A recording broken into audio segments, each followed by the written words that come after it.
Hey, good morning. Welcome to Hobby Evolution, episode 196.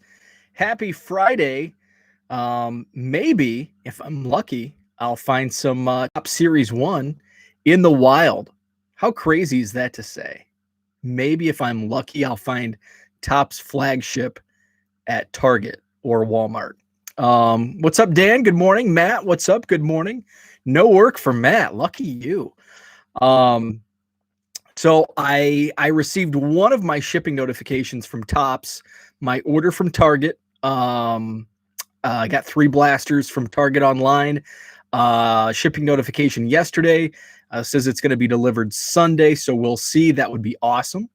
No shipping information from my Toy Wiz order. That was my first. That was the 4 retail boxes. Zach, good morning. More snow here as well. It stinks. Not snow plow, snow blower snow, but I'm gonna have to go out and shovel, just kind of, push it. What's up, Brad? Good morning, Dak T Mac. So I haven't received my notification, my shipping notification from Toy Wiz on the retail boxes or my. So hopefully those are shipped soon. But I probably will run by Target. Actually, shoot, I won't have time. So maybe I will tomorrow. We have some friends coming over this evening, so won't be able to make a run. Maybe at lunch. I'll just check things out at lunch. But so I had some crappy sleep last night. I don't have much of a sweet tooth. Once in a while, 8 o'clock, the gelato. I love the Talenti gelato. So I had some of that. And I know it when I eat the gelato. So I didn't get much sleep, but I do have a gelato story. So first time I ever had gelato was actually not long, like 5 years ago. And we were at basically a corporate retreat. Our corporate office is LA. It's in California, which is basically Pasadena. So there was a retreat, sales retreat. There's like 12, 15 of us sales guys from different offices around the country. And our first night at corporate was with like the executives at this like fancy Italian restaurant. And so dessert was gelato. And so one of the guys that was with us, he's sitting next to me, and his name is Kirk. He was out of our Atlanta office, and kind of an outspoken, F's type of attitude. And so we have our serving of gelato, and the waiter comes out, and Kirk goes, "Hey, can I get some more ice cream?" And the waiter goes, "It's gelato." So that's that every time I have gelato, I think of gelato. So there's some good stories. The president of our company actually played minor league baseball. And he's got some great baseball stories. So I'll share those at some point. No school because of cold. 7 to 10 inches from Monday. Yikes. Keep that over there. We had basically a dusting, like 1 or 2 inches here, just enough to, like, in annoyance snow, because it's sidewalk and driveway that I'm going to have to brave the cold and go out and shovel. I don't know if the retail boxes are delayed. The website where I ordered, it still says shipping in February, but I have not heard. Every other SKU seems to be shipping on time, so I'm not sure. Is Kirk a captain? Captain Kirk. Okay, the guy about my retail box said 1 to 3 week delay. That's probably so that delay is probably him. So basically, he's waiting for the order, and then he's going to have to ship it to you. So that's probably where the delay is coming. Delays, is my internet delayed? I got the unstable connection, so my internet's probably delayed. So had an awesome conversation with Brad last night. We had a good chat, talked a lot of eBay stuff. And he asked yesterday, wanted me to talk about stamps. So one of my I ship high volume. So I need to find like cost cutting ways to save money on overhead costs. And shipping and postage is like a number one that your profits. And I had a couple people reach out to me and say, "Hey, I buy stamps from eBay, and I get them for less than basically a 55-cent stamp." And so the last guy that messaged me was like, "I don't know if it's legit." So like that kind of like I had never heard of it. So when he made that comment, I was just leery. It's like I'll just keep buying my 55-cent stamps. And then I had somebody reach out to me and said, "Hey, I've got some old Cubs cards I want to send you. What's your address?" So got this package from Carl down in Florida, and he sent me a few vintage these Cubs cards. He picked up. He goes to estate sales and all, but he also sent some old stamps, and he sent like some old baseball stamps. And I'm like, these are really cool. And I had received a couple packages here and there where there were like old stamps on the envelope. And I thought this is really cool. And I'm a history nerd, and I love, old stamps. I was never a stamp collector, but I've always kind of thought they were cool. So he sends me these stamps, and then there were 5 stamped envelopes inside, and he sent a letter, and he basically says, "Hey, I'm a stamp collector. I go to estate sales and auctions, and I buy these old unused stamps in bulk." And stamps are like baseball cards for collectors. Like there's some that are junk, and they're basically not even worth they're basically worth the 10 cents. If they're a 10-cent stamp, it's worth 10 cents or less, kind of like coins too. But some are super rare and worth a lot more than face value. So basically what Carl does is he pulls the higher dollar amount and keeps them for his own collection or resells them. And what he does as like a side business is he creates pre-stamped envelopes with 55 cents of postage on these envelopes and sells them for a discount. So he sent me initially like 5 to try out. And so I was still kind of leery, but I tried 5 out. I tried the 5 he sent me. They went smooth. Everything went fine. Like, hey, I'm going to take him up on this. I'm going to order. So I ordered a box of 500, and things went really well. I got some great feedback, and I guess I'll show you what they look like. Zach knows well. He's received several of these. So this is what it is. And so he'll send me a box of 500. I actually have to order more now because I go through 500 in a couple weeks. So old stamps, 55 cents worth of stamps. And they work really well. And yeah, Dan, like Dan says, similar to cards. And I get some great response. Like I'll receive some feedback, and they're like, "Awesome card, shipped well, really cool stamps." And it's a great.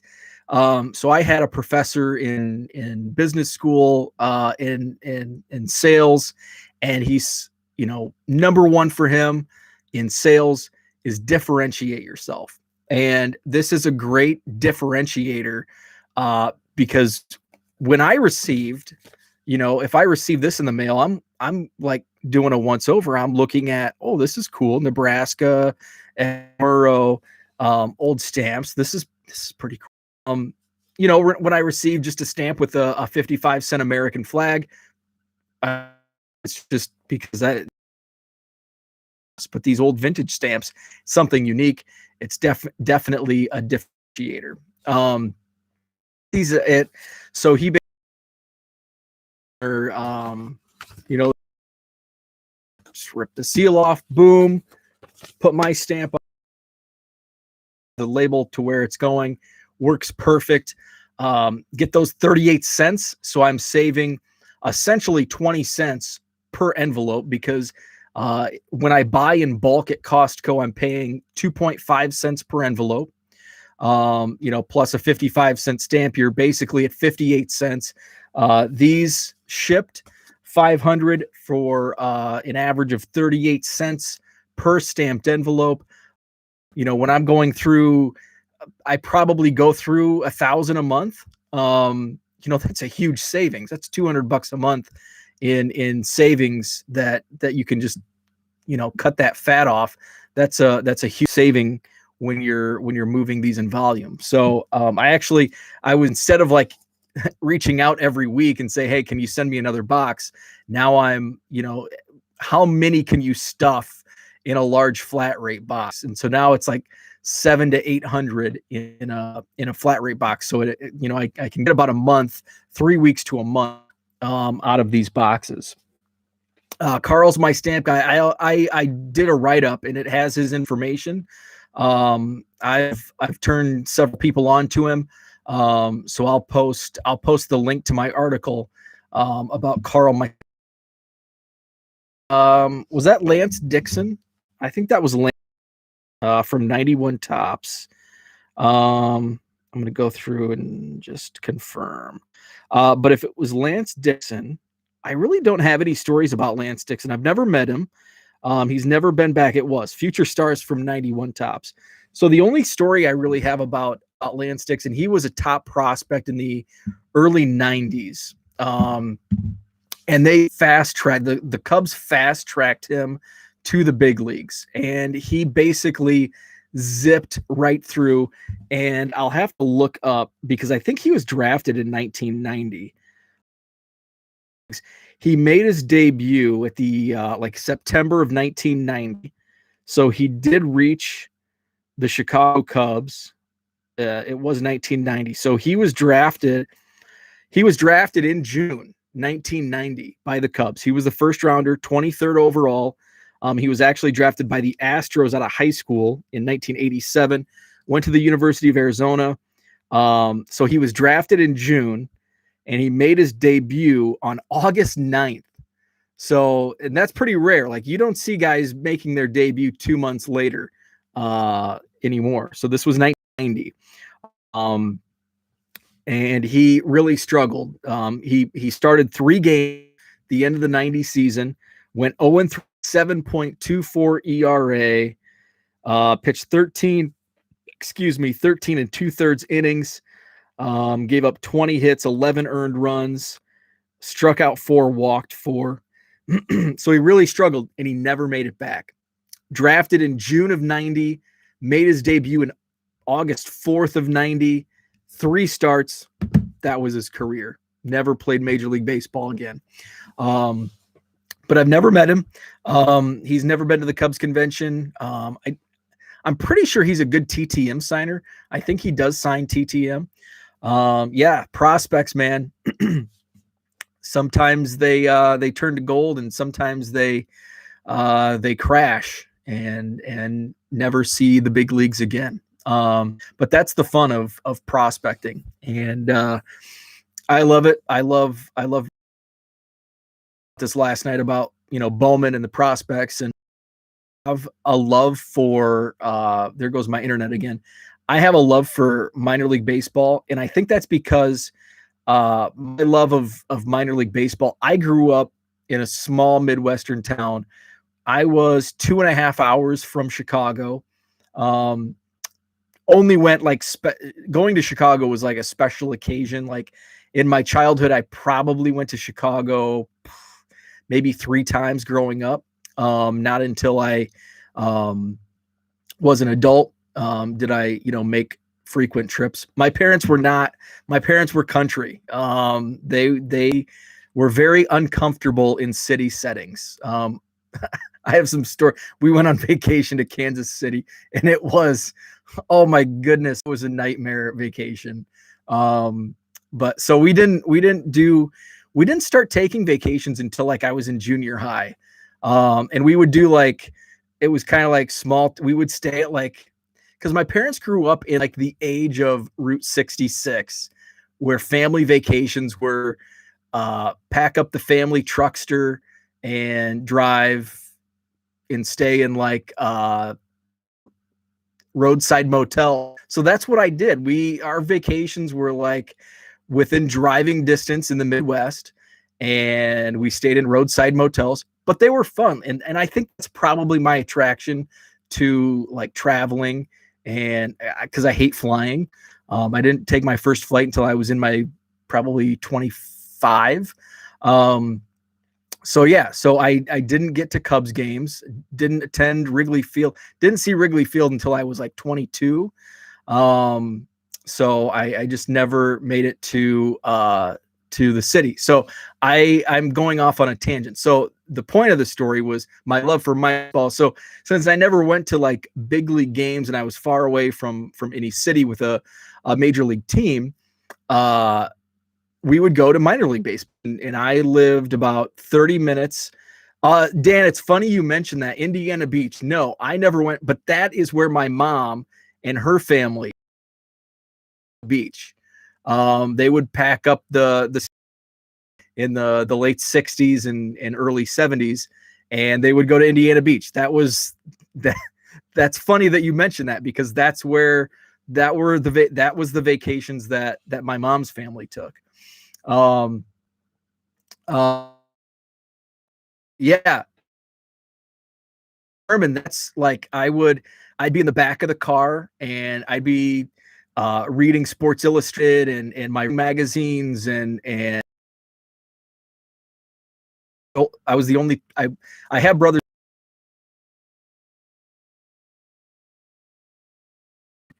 and I just curl up in the back seat I had with me, and I would go to shops, and Jenny, what's up? Good morning. I would go to shops, and I'd get a couple packs of cards, and I'd save those for the next leg of our journey. So it was fun. So I grew up going to minor league baseball games, and it was the Quad City Angels. In Clinton, Iowa, they had the Giants, so that was a little further north. So I would go to those games. Peoria Chiefs, which I didn't go to too many. We didn't, for some reason. So Peoria and the Quad Cities were like equidistant to where I go. So Peoria was like an hour south. Quad Cities was a little closer. It was about 30 minutes to the west. So we always went to the Quad Cities. That was that was the city for us. That was where we went to the mall and did like our big city shopping. So I went to more Quad City Angels games. And then when I moved down to Macomb, that's when I was kind of distanced to Burlington, Iowa, to Bees and Peoria Chiefs. And I worked with the Chiefs for one season. So I just all over the Midwest League. So that's why, growing up, going to those Quad City Angels games, these are the baseball players of the future. So I really got into minor league baseball at a young age, and that's kind of my attraction to Bowman and prospects. Zach says his dad and I trip out west growing up. 89 Corolla and a Weird Al tape. Nice. Weird Al. Quad Cities now the Royal affiliate road trip. Oh, nice. I have not. I check like the Midwest League, so I'm so anxious about this minor league season. What years did I go to Bees games? So I went to Burlington Bees games probably start in 04, 05, 2004, 2005, all the way up to like 2014. So like 2014, and I'd go to 5 or 6 a year. Great place to get autographs for the visiting teams. So yeah, 05 to 14. Actually, when I worked in radio, I threw out the first pitch at a Burlington Bees game. Burley was there in 98. Oh yeah. So that was before my time. I was still in high school. So I did not see Burley. So some of the guys I saw in Burlington, Jenny's guy, Miguel Sano. I saw Carlos Correa. Albert Almora, who else? Mark Appel, who Correa was the better prospect there. Trying to think of who else. There was a lot of guys that I saw come up through there. I remember Correa, Sano, and Almora because those were later. I can't remember guys that were. Stockus was there in Burlington. I saw him. Can't remember who else. So Matt's talking about the Royals being in. So the Royals were actually the Burlington affiliate for some time because Moustakas was there. And then they were the Angels for a while. And I think Joe Adele may have come up, but I think he was after because I moved up here in 2014. So I've been following Midwest League news because I want to find out how they're arranging divisions, because with all this like contraction in minor league baseball, the Midwest League is now, it used to be a low A affiliate. Now they're high. And I can't remember. There was one other team. So 3 of them are no longer affiliated in like the minor league landscape. So they're going to restructure. They've got to restructure the divisions because I think 3 of them were in the West Division. So the team that is closest to me is the Beloit Snappers. Beloit's about an hour from where I'm at. So it's the closest minor league team to me. So that I go there. It's both awesome and awful because right now their current stadium is a bandbox, like throwback to the 40s. They're actually building a new stadium in Beloit. It's going to open later. That's what saved them of having a franchise. If they would not have built this new stadium, then Beloit a minor league affiliation. But with their old stadium, Pullman, it's in the middle of a neighborhood, and the players have to walk across. They have to walk through the crowd to get to there's no or anything. You just walk up to players and get their autographs. So I've had great luck the last 6 years getting autographs. But the problem is the Cubs are in South Bend. They're in the East Division. So the East and West Division in the Midwest League only play each other for 1 series a year, and it rotates back and forth. The Cubs only come to Beloit every 2 years. And the one time they came was the weekend of my wedding. And that Dylan Cease was there, and he was my guy. So I missed Dylan. I could have went on Monday because my wife and I took a couple days. We didn't do our honeymoon. We took our honeymoon like a year later. So we were just hanging around, and we're newlyweds. And my wife told me to go I took the Monday off following our wedding. I felt guilty, so I didn't go. So I'm eager to find out if South Bend, because South Bend is the furthest west team in the East Division. And everybody thinks that South Bend will be moved to the West Division, because if one team from the East moves to the West, then it's equal. Then I think it's five teams each or 6 teams each, whatever the number is. So we all think South Bend's going to move to the West Division. And then I can see the Cubs, several times a year because they'll be in the same division as Beloit. And fortunately, Beloit's going to open. I don't know if we'll be able to go watch games, but Beloit's going to open the season. I think the first half of the season, if everything's on track, will be at their old field. And then they'll open up their new facility like in July or August. So did you ever run across a website about baseball in Iowa, mainly Midwest League stuff? Somebody put up, I think there's a Midwest League, or there was, it doesn't exist anymore. There was a Midwest League website that had a lot of cool information. So what I found, I'm a baseball history nerd.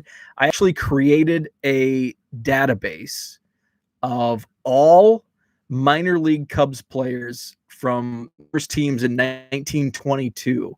And I was going to do a minor league encyclopedia on the kind of my pet project, but things changed and the baseball card market went crazy. So now my focus is on my eBay store. But I was able to finish that database. So I have the database, and it's like 60,000 rows or whatever.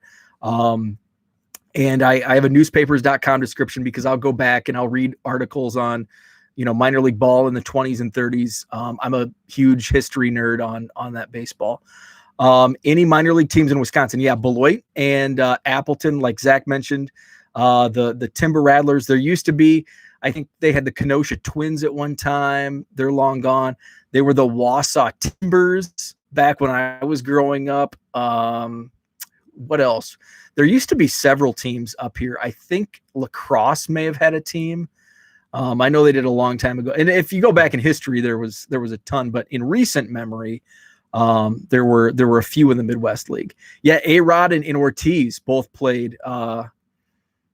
Ortiz met his wife. Yep. Ortiz met his wife when he was playing in the Midwest League. Apparently he comes back often and just plays pool in local bars. That's awesome. So that's where my affinity for minor league baseball stems from, just growing up. Yeah, Eau Claire. Hank Aaron played there in Eau Claire. That was his first minor league game. And let's see. Lou Brock played. I don't think he was in Wisconsin. He played in St. Cloud, Minnesota.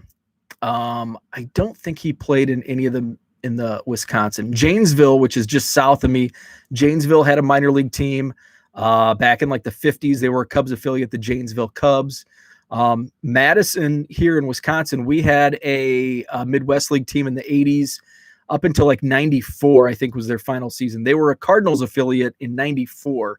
I have a program, nobody famous or nobody that really made a splash in the big leagues played on the team. But their first year, and they were affiliated with, and the big collection that I bought from Craigslist, when did the Bears leave Janesville? They are no longer there. Was that an affiliated team? I don't remember the Janesville Bears. Egypt Bat League here, the Northern, I think it's called the Northern League, and that's what Madison has now. Pete Alonso, actually, Pete Alonso played here in Madison in 2016 or 17. I think 16.